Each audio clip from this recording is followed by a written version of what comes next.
This mangaka couldn't draw, yet he achieved all this. And this is his story. It all began with a simple gift. Crayon Shincha. This manga inspired one to dream.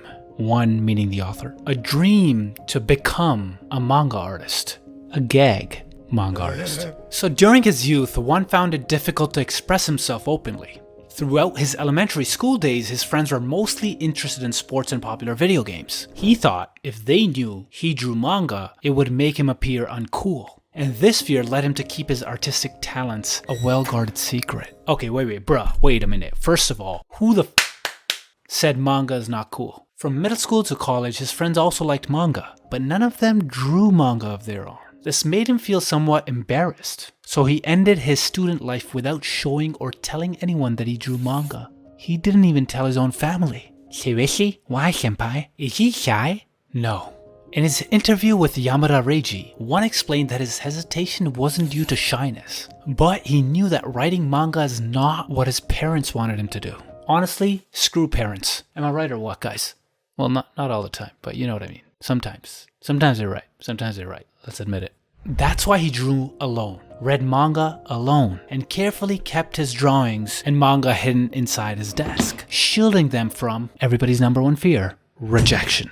Yet one couldn't keep his secrets hidden forever. According to his interview with Tokyo Reimi Note, his parents discovered that he had drawn a gag manga called Middle-Aged Man in his notebooks, and they were upset. In fact, he had filled 50 of his notebooks with manga. What's wrong with these parents? He's a prodigy. His parents scolded him because they thought he was goofing around and he wasn't taking his studies seriously. But those words didn't hurt him. The hardest part wasn't the scolding. It was the pain of having something he loved so much being rejected. So, to prevent others from making fun of him or rejecting his work, he decided to keep his manga to himself. This way, he could stay motivated. One still found joy in creating his own manga in secret, but he mentioned that if he had practiced drawing more back then, he might be a better artist today. By the way, if you're enjoying watching this type of biographical content, comment to let me know so I can make more.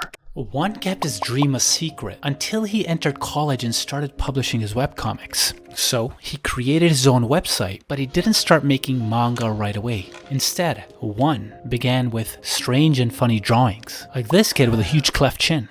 With these drawings, his site visitors increased, and considering that during that time, many manga artists were simply copying popular manga, is why he believed his work stood out more. It was unique. Since the number of his readers was increasing, it was time to start making his own manga. One of them is called Sunman, or Taiyo Man. He shared Sunman, but there was a problem. The final boss he created was incredibly strong, to the point where even he, the author, couldn't find a way to defeat it, so he never finished the manga. Another manga he worked on was Tennis Player Ryu. One mentioned that he was in the tennis club during his middle school and high school. Side note, both Sunman and Tennis Player Ryu made appearances as Easter eggs in One Punch Man. One finally fulfilled his dream of sharing his manga, but he faced challenges in the beginning. Back then, it wasn't as easy to upload manga online. One began uploading some of his works using his flip phone. Guys, can you imagine that shit? And the camera was not very good because it couldn't capture detailed images. That's why he drew manga on small pieces of paper, about the size of your palm. Okay, not a baby's palm, a bigger palm. The manga he drew was very tiny, and each page wasn't large enough to fit in more than 2 speech bubbles. He also had to hold his phone up close to ensure the text in his manga wouldn't become blurry. As a result, he was publishing manga that was difficult to read.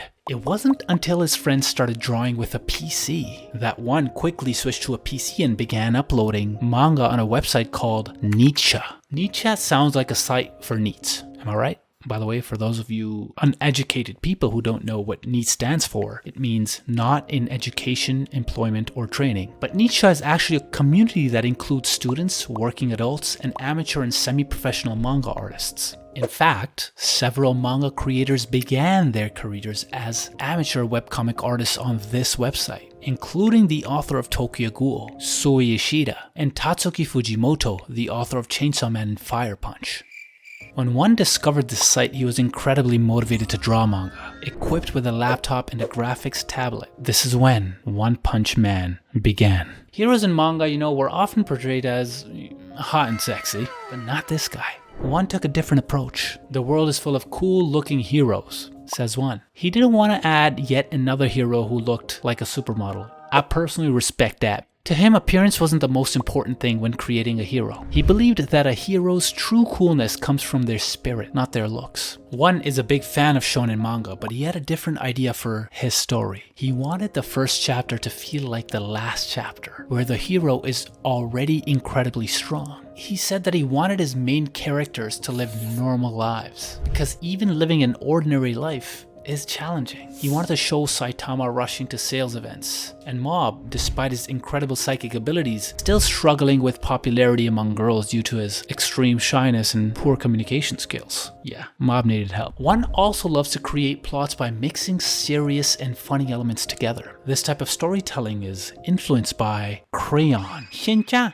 They occasionally introduce serious elements into the story, and when these serious moments happen amidst all the comedy, it becomes even funnier. According to his interview with Yamada Reiji, One mentioned that something happens when solemnity suddenly breaks into the world of comedy.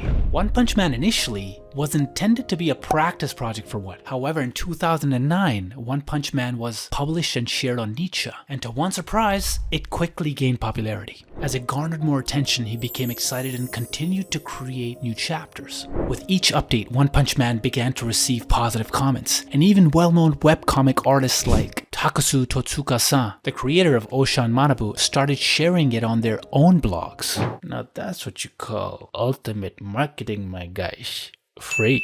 At the height of One Punch Man's fame in February 2010, One decided to place the webcomic on hiatus due to family issues. One spent a year working a part-time job. Initially, he had a simple plan, save up enough money and then quit his job. This way, he wouldn't have to worry about finding another part-time job, and he could dedicate a year to pouring all his energy into manga. Now, he did mention that if that didn't lead anywhere, he would have given up. So during his work though, his schedule left no room for him to draw, not even on his day off. The pain of not being able to draw feels like hell for One. Hell for One, like person who's an artist, but hell for One, like this one, the other. But the moment he decided to quit his job, his peers were against it. When he was unsure of what he should do, that's when Yusuke Murata contacted him. According to Murata, he was aware of the existence of the One Punch Man webcomics, but he had never actually read any of them. When Eyeshield 21 was ending, he learned that Akira Yasuda, aka Akiman, thought One Punch Man is really good. Intrigued, Murata decided to take a look, and that led him to read the entire manga in one night. The reason why Murata was captivated by One Punch Man is because of Saitama's unique impact. Saitama also represents an ordinary person, making him relatable to readers. Each character has their own depth and soul, adding to the story's richness. While webcomics are free and accessible, not all of them can captivate readers. One Punch Man had that power, the it factor to keep him reading all night, and Murata realized it could rival the best professional comics. Another reason is that at that moment, Murata was battling a severe illness. His organs were infected, and the relentless swelling in his windpipes made every breath a battle. When he was in the hospital, he thought that if he was going to die, he wanted to do something he truly wanted. Murata hoped that one day he could work with One. Funny thing is, when One received the message from Murata, he was surprised. He couldn't believe it. At first he thought it might be a prank. Meanwhile, Murata was so nervous about meeting One that he ended up being like 30 minutes late. Both mangaka started their collaborations with one-shots, and according to our best friendo, Wikipedia, a one-shot is a work composed of a single standalone issue or chapter. These are examples of one-shots by Murata and One: Earth Monster, Cockroach Busters, and Bullet Angel Fan Club. When they started working on OPM, they decided to publish it on Neighborhood Young Jump. One and Murata proposed to Young Jump that OPM should be released on the web instead of in print. This is where One Punch Man began. The manga went viral online. It received 7.9 million hits by June 2012. By 2016, One Punch Man was published in print and became the 9th best-selling manga of that year, with over 3.9 million copies sold. As of April 2020, the series has sold over 30 million copies worldwide. In 2015, the first season of the anime received widespread acclaim, even earning a 100% rating on Rotten Tomatoes. 100%? According to the site's critics, One Punch Man is deemed a knockout due to its animation, unconventional hero, and a clever approach to the shonen genre. When the second season was released in 2019, it received mixed reviews. Some fans mentioned that the story was better, but there were criticisms about the decrease in animation quality, especially after the studio change. Now, there were rumors of the third season of the anime being in production, but as of now, there's still no official news about it. One Punch Man received recognition and nominations at several prestigious events and awards, including the Sugoi Award, given to outstanding works of art in Japan. The word sugoi itself meaning amazing, wonderful, and great in Japanese. Notably, this award has also been won by other popular series like Attack on Titan and My Hero Academia. Guys, all these achievements happened because of one thing. A dream. A dream that he never shared with anyone. A dream he kept hidden under his desk. Despite all the negative experiences he faced, Juan pursued his dream. Even though everyone he knew was against him, family, and friends, he continued despite the difficulties. He didn't give up. He kept moving forward. Once stated, a true hero is someone who follows their dreams to the very end. And the truth is, guys, so can you. This idea reminds me of Saitama. He was a normal person living an ordinary lifestyle and had no particular talent. Yet, through hard work alone, he pushed himself and shattered his limiter.